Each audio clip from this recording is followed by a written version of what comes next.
সংস্কার প্রতিষ্ঠিত হয়েছিল শেখ মুজিবের নেতৃত্বে, সেটাকে উপেক্ষা, সেটাকে বাদ দিয়ে বাতিল করে জনগণের সমর্থনে তিনি বহুদলীয় গণতন্ত্রের প্রবর্তন করেছেন।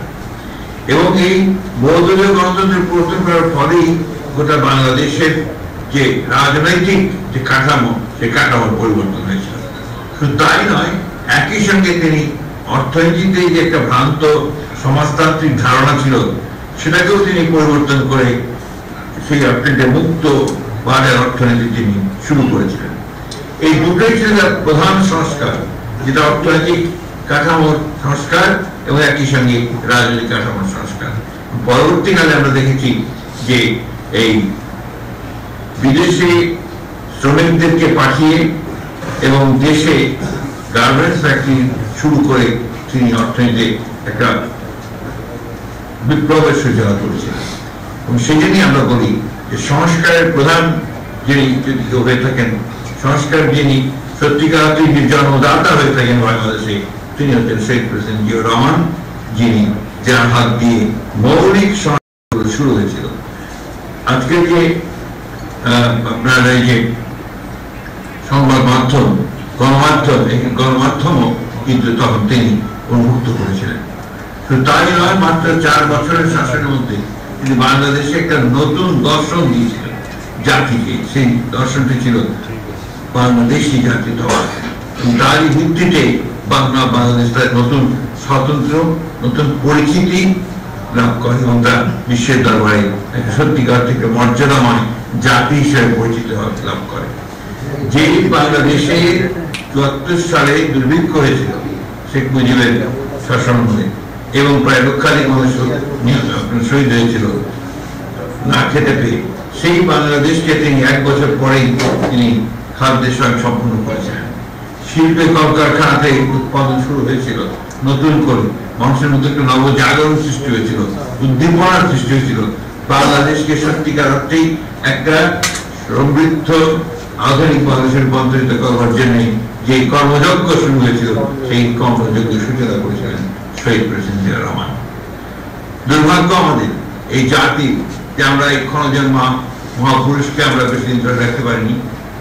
আজকে যারা বাংলাদেশের বিরুদ্ধে ষড়যন্ত্র করেছে, যারা বাংলাদেশকে 15 বছর ধরে একটা ফ্যাসিস্ট শাসনের মধ্যে রেখেছিল, যারা আজকেও এখনো ষড়যন্ত্র করে চলেছে সীমান্তের ওপার থেকে বাংলাদেশকে আবার আপনার সেই জনগণের অধিকার থেকে বঞ্চিত করবার জন্য এবং বাংলাদেশকে তার উন্নয়নের পথে বাধা সৃষ্টি করবার জন্য, সেই সময়ও কিন্তু আপনার এই শহীদ প্রেসিডেন্ট জিয়াউর রহমানের নাম আমাদেরকে বারবার মনে রাখতে হবে।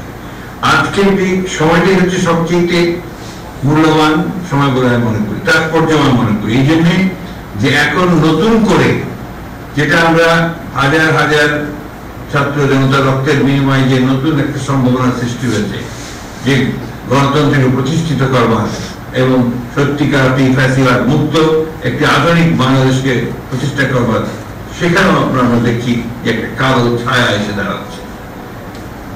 অত্যন্ত সুপরিকল্পিত ভাবে নির্বাচনকে পিছিয়ে দেওয়া, জনগণের যে অধিকার, সে অধিকার থেকে জনগণকে বঞ্চিত করাবা এবং ভোটের অধিকার থেকে বঞ্চিত করবার একটা পায়তারা শুরু হয়েছে। এবং আপনারা নিশ্চয়ই লক্ষ্য করেছেন যে বিভাজনের রাজনীতি আবার শুরু হয়েছে। এখানে গোত্রে গোত্রে যে বিভাজন সৃষ্টি করার চেষ্টা করা হচ্ছে, সরকারের বিভিন্ন ইনস্টিটিউশন গুলোকে পরস্পরের মুখে আমরা মুখোমুখি করার একটা ষড়যন্ত্র চক্রান্ত শুরু হয়েছে। আমরা দেখতে পাচ্ছি যে কিছু মানুষ যারা সরকারের মধ্যে অনুপ্রবেশ ঘটিয়ে বাংলাদেশকে ভিন্ন দিকে নিয়ে যাওয়ার চেষ্টা করছে, ভিন্ন খাতে প্রভাবিত করার চেষ্টা করছে।